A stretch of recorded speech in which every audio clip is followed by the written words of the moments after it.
A torrential downpour rattles your windows. The lights flicker. And then, at 2 a.m., your doorbell rings. Through the rain, a hooded figure stands perfectly still. It doesn't speak, it doesn't move. And when you finally turn away, you hear the sound of a lock clicking inside your own house. You're watching the Untold Archive, where real horror, true crime, and mysteries are told exactly as they happened. No fiction, no exaggeration, just the stories that should have stayed buried. It happened in late October, the kind of night you can feel in your bones before it even arrives. The air heavy with the smell of wet earth, wind curling through the streets, chasing leaves like something alive. By nightfall, the rain had come in sheets, relentless, drumming against rooftops, turning sidewalks into streams. Inside, Emily, a 29-year-old teacher, sat curled up on her couch with a blanket, watching the storm through her living room window. The power flickered once, twice, then steadied. She wasn't worried. Storms like this were common in her small coastal town. She thought she'd ride it out with tea and a book. She thought she was alone. It was 2:06 a.m. when she heard it. A knock, soft, deliberate, at the front door. Emily froze. She wasn't expecting anyone, and with rain pounding like that, no one would just stop by. She walked to the door, heart thudding, and peered through the peephole. A hooded figure stood on her porch, face hidden in shadow. It didn't sway from the wind. It didn't shiver from the cold. It just stood there, perfectly still. Emily hesitated. Maybe someone needed help. Maybe their car broke down.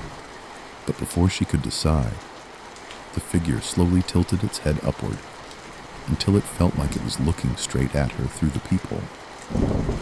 She stepped back, a louder knock this time. No words, no shouting for help. Just that deliberate rhythm, like someone was testing how long it would take for her to open the door. Emily called out through the wood, "Who is it?" No answer. She repeated herself, louder. The only reply was the storm. She grabbed her phone and dialed the police. The dispatcher told her an officer would be there in 10 minutes. Emily felt 10 minutes was a lifetime. She peeked again. The figure was gone. Relief washed over her. She locked the deadbolt, switched on every light, and told herself it was over. Emily was heading back to the couch when she noticed something odd. The welcome mat by the front door was soaked, but so was the hardwood floor just inside the entryway. She hadn't opened the door.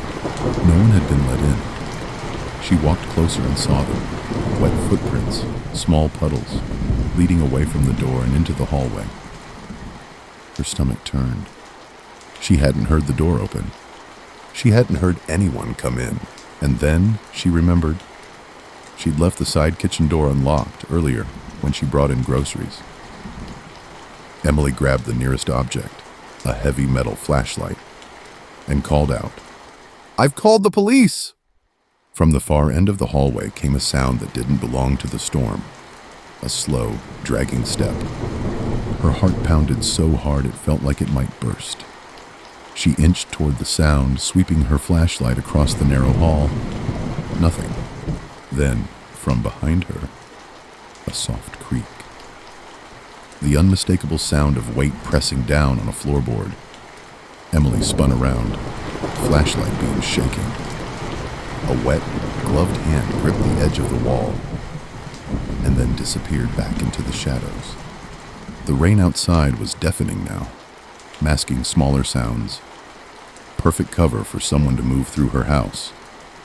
Every instinct told her to run, but the kitchen, her only exit, was toward where that hand had been.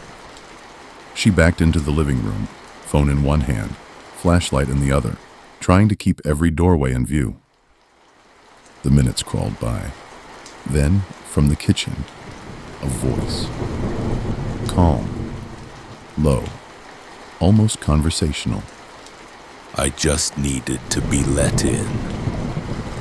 The words cut through the roar of the storm. Not frantic, not pleading, like it was a statement. And a warning.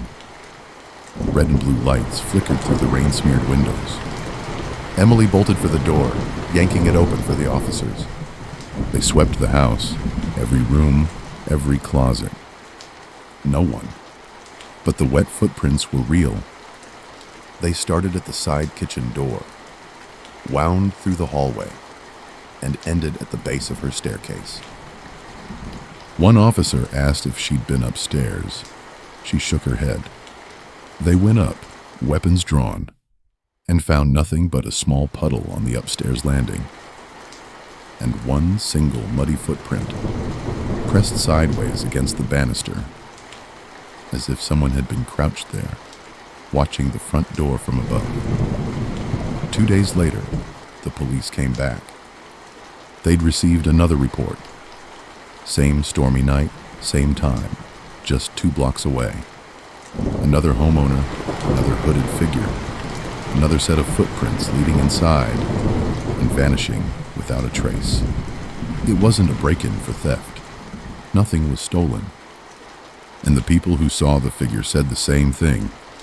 They never heard them speak until they were already inside. Emily moved out within a month.